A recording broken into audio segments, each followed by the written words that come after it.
Dear students, welcome and namaste. It's me Tirtha Real, your English instructor.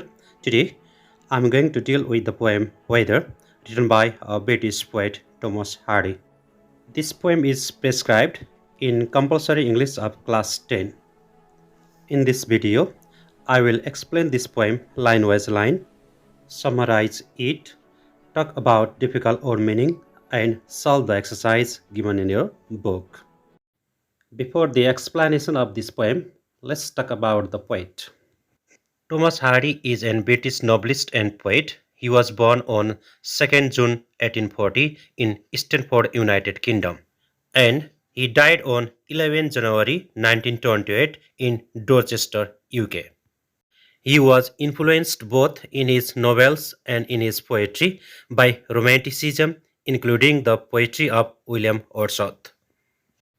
His poem Weathers, first published in Good Housekeeping magazine in May 1922.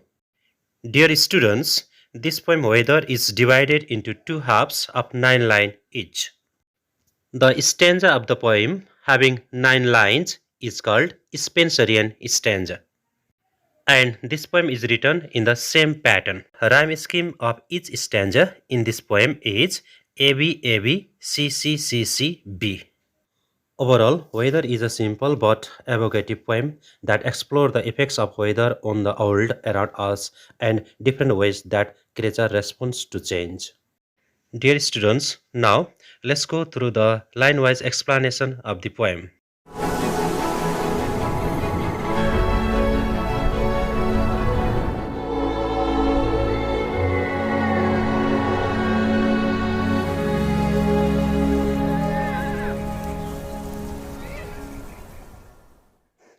Reading second, look at the pictures and guess the answers to the questions. Students, there are two questions. Let's see the first question. Question number A.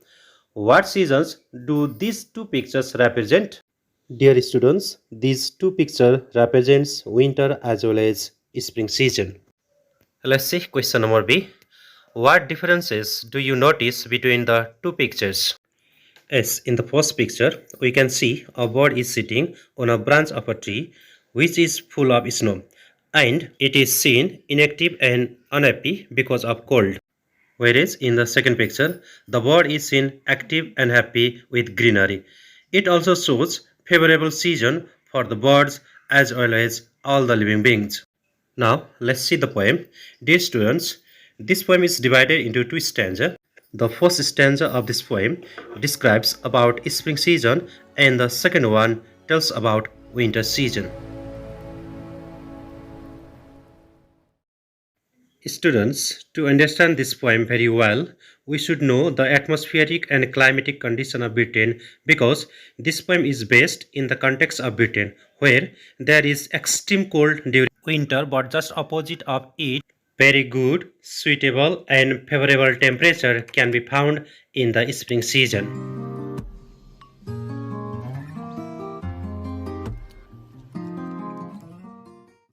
Now, let's see the line-wise explanation of the poem. This first stanza describes about the pleasant weather of spring season as the time of joy and happiness. Let's see the first line. This is the weather the cuckoo likes, and so do I. Here, in these two lines, the poet describes the weather. It means the spring season as a pleasant time that is liked by cuckoo, and the speaker agrees that he also likes this season very much. Dear students, here cuckoo means black singing birds that generally appears during spring season. When showers betumble the chestnut spikes. Yes, students, this is the time when the weather is wet and showers come frequently, and this light rain falls over the sharp or pointed leaves of the chestnut and break them into pieces. Let's see the meaning of highlighted words. Here, showers means a brief fall of rain or gentle falling rain. Betumble means throw into disorder or drop or destroy, or we can say break into pieces. And chestnut means a type of fruit that is known as katus in Nepali. And spikes means sharp or pointed part outside the chestnut fruit. And nestling fly. This line suggests that baby birds learn to fly in spring season. They take their first flight and enjoy exploring the world around them. Here, nestling means newly born birds or baby birds. And the little brown nightingale. Nightingale means a Eurasian and African songbird. Bills means sings his best. Availability of foods because of rain. Green, beautiful, warm and pleasant sight in the nature. Nightingale feels energized and happy and sings in his best tune in this season. And they sit. Here they refers to the people who live in Britain at the traveler's rest.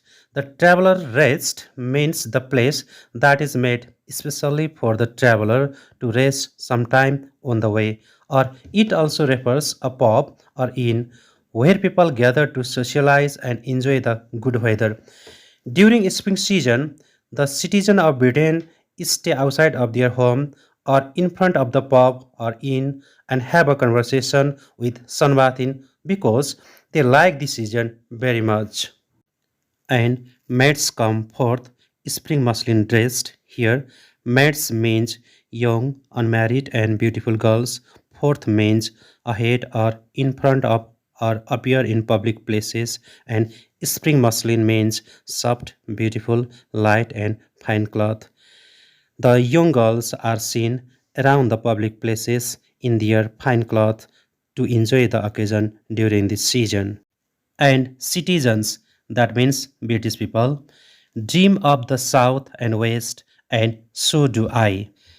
This refers that British people have a dream or they make a plan to visit different places in the south and the west of the Europe.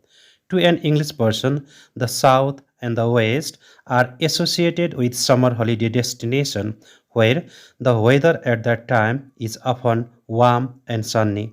And many coastal towns provide welcoming accommodations and amusements. And the poet also does the same thing as other people do.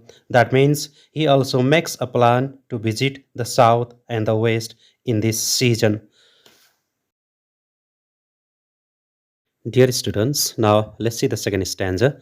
In the second stanza, he talks about the winter coldness and severity. All the natural beauty turns into dullness and discomfort during winter season. This stanza presents the vivid picture of the winter season.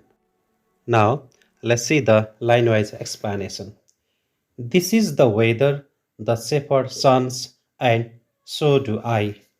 Here, the poet tells that the weather in the winter season is cold and wet. Because of that, the shepherd, it means the person who looks after or grazes the sheep, dislikes this season, and the poet also hates the weather of this season. Here, sons mean dislikes or avoids or hates. When the beaches drip in browns and dawns and thresh and ply. In the winter season, beeches, it means large and tall beeches tree, turn into dry and brown as their leaves continuously threshed or made loud noise because they collide each other continuously by the wind. The leaves of beeches change their color from green into brown with the arrival of winter season, and water drops fall from the same brown leaves of beeches that suggests the sense of decay or decline of leaves during winter season. Here, beeches means a kind of large and tall tree. Drip means falling or letting fall into drops. Dawn means a brownish gray color. Thresh means to beat making loud noise, and ply means to press continuously. And hill heat tides, the tides of sea which are hiding behind the hill or mountain. Throb means made sound. What type of sound they made? Throw and throw. It means painful sound. Tides of sea hiding behind the hill express their unhappiness of the season, making continuous painful sound which suggests a sense of uneasy or discomfort even by the tides in winter season. And meadow rivulets overflow.